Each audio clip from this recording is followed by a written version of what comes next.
Hey folks, fWhip here, and welcome on back to the second channel for another comment of the episode. I still don't know what to call these things. Comment of the episode. Comments. Many comments for one episode. I have comments in this book that we're going to talk about as we're going to go and look throughout the village that we just built. Yeah, there we go. Okay, cool. Let's keep going. First one coming in from Nick Wigistra.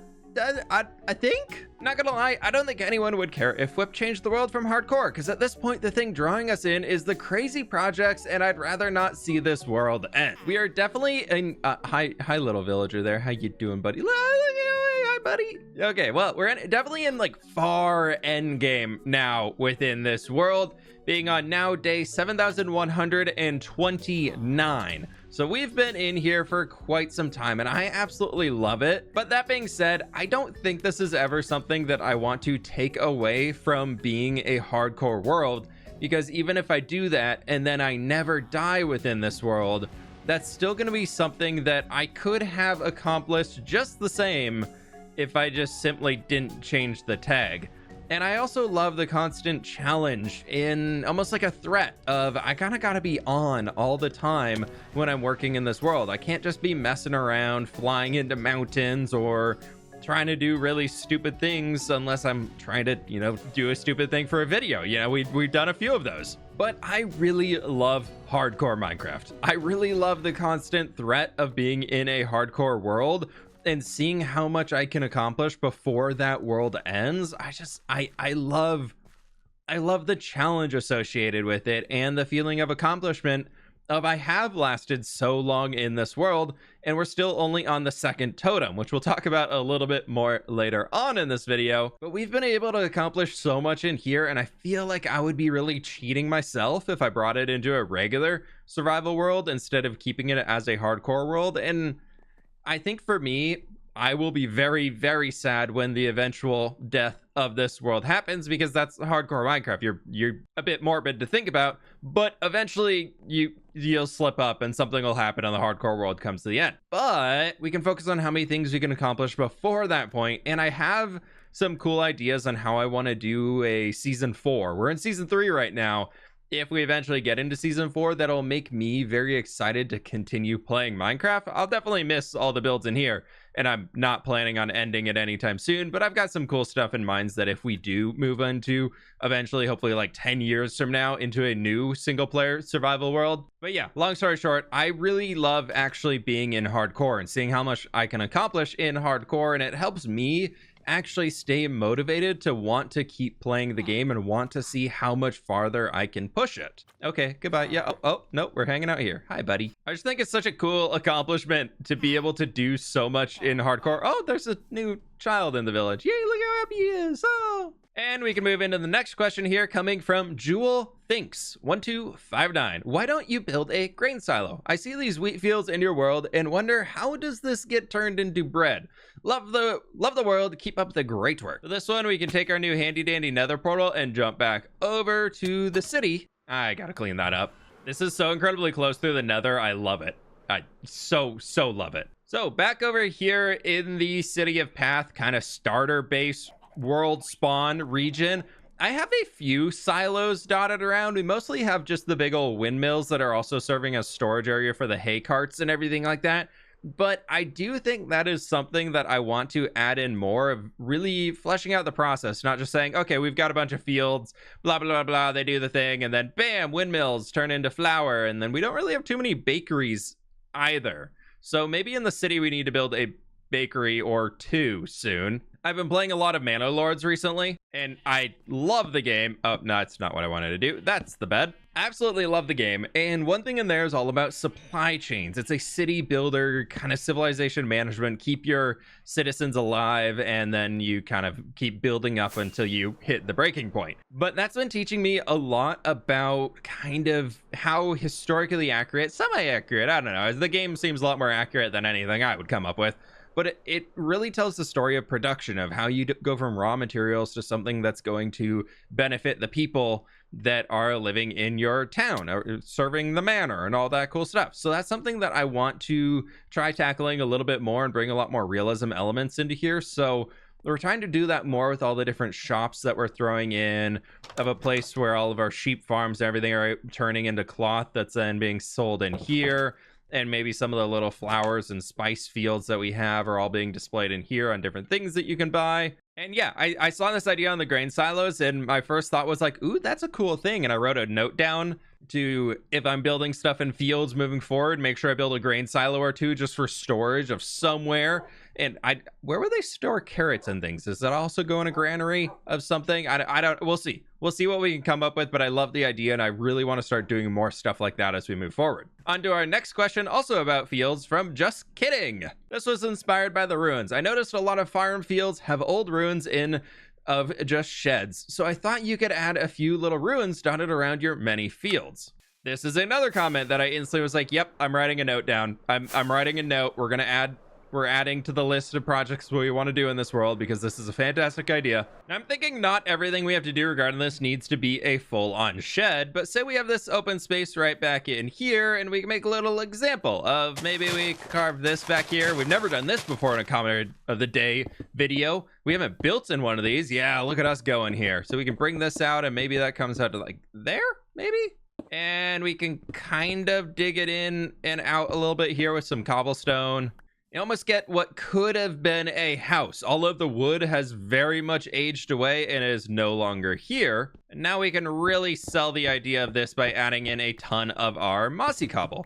Something that if you're walking in the area, you're like, oh, what's that weird cobblestone wall? But you don't really notice it too much when you're out and about. But it kind of looks like there maybe was a house or a structure there at some point. Maybe an old grain silo, I don't know. But yeah, I definitely want to do a stream sometime soon where we just wander around the world with some basic building materials and just do little stuff like that to add just some more vibes and just history and age to the world.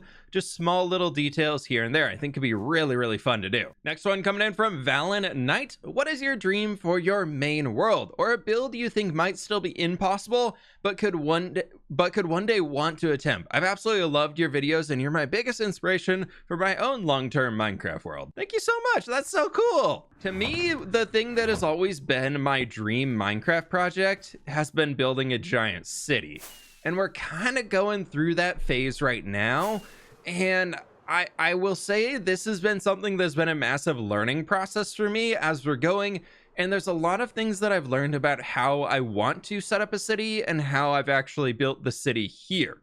Ooh, look at that. Oh, landed. Nailed it. I've learned so much on this build, and I love the build that I've created here, but it also makes me want to make something even bigger. So I think like a dream Minecraft survival project would be going for a city, and we'll get into some plans in the next video about how this is gonna be getting bigger, but we're kind of limited on the landscape and the terrain here of I chose the seed for this region, and now it's starting to bite me in the butt because I didn't think I would fill all of this. But we have a mountain here. We have a giant mountain range over there. We have the mountain there. And on the far side, we also have another mountain. And also in the middle, mountain. But that has the tree on it, so that's okay. We do need to get rid of that snow still. But I think the dream Minecraft project that I want to continue tackling, I don't even know if it's at the... I got two. The overworld one that I want to tackle is very much about expanding this, probably covering everything over there, bringing these buildings up a little bit more, and just making it in, just fully polishing off and finishing a city like this just to the absolute massive extreme scale with the giant university over here. We're probably going to do some fortress or something out over there, buildings along that mountainside, and it's gonna be a lot. It's gonna be cool. Things that I've learned here is I think we need more streets and we need more depth into the city, because right here we have Main Street coming down, but then instantly right behind that, we have another street, and that's it. Then also over here, we only have one street. So we have 3 streets up here, and that's the whole width of the city. Granted, that's all we could do in between the mountain and the tree, so it's okay. But I think I like how it kind of divvies out over there, and we added a second street back in that region, and then we have the main, and we kind of have a side little pathway back through here. But again, still only 3 streets. So I think as we're starting to move farther down here, I like the main road going throughout, but I want to start adding more pathways. Like we have that branching off there, we have that, and this kind of goes in different directions. Maybe somehow we'll have like a little footpath, like a staircase that connects down into here, and just adding more things into the city that are going to make it seem more explorable instead of a path you take from point A to point B to point C and then you're out of the city and you've seen everything. I like the idea of having city streets that you can just get lost on. Now for that other dream project, I think the Nether is so dang cool. It's a little dark though, and I don't like how we are limited inside the Nether by this whole ceiling thing. The Nether being a cave is kind of a pain in the butt for building. Let me just take out this little skelly back here so we can have a safe point to stand. But having all of this in here and then limited up above, I always hate that. So a dream project I've always wanted to do, we kind of did to an extent, is opening this so you can get twice the build height and you can see the sky within the Nether. Like if I could take an area like this and painstakingly clear through all of the bedrock to get access to everything in here and go all the way up, that would be a dream build come true. That would be so fun. Doing that in a basalt delta where you can see all of the particles going around, you can make such a cool fantasy scene inside of here. I've always wanted to recreate Blackreach from Skyrim, like something inspired by that, just like a giant humongous cavern. And I think with like the particle effects you can see in a basalt delta, that could be so fun. But I don't want to live in the Nether that long, and Nether spooky, scary, bad vibes here. Last question coming in here from X-Master Games 801. Popping only one totem is crazy for how long you've played in this world. Yeah, I'm still surprised on that one myself. Doggies, if you just give me a little experience with the wings, that would be perfect. I thought this was kind of a fun comment as we're out here in the Nether after the last one. And well, the place where I actually popped the totem is right around that corner right over there. I'll go show you in a minute. I was hoping to get a little bit more experience here to fix these up because I got a lot of flying ahead of me. And much better. I'll fix up the rest of this junk later on. So the way I popped a totem the first time in this world is honestly pretty pathetic in my opinion. And I can say that because I'm the one who did it. Where was it? It was somewhere out here. There should be a Nether portal nearby. I don't know. I thought it was to the north. But anyways, I can just kind of share what happened as here. Let's just go do a little land. No magma cubes. Good. It'd be pretty sad to die in a second channel video. But I was riding one of those dudes and somehow the game like glitched on me and threw me off the strider into the lava.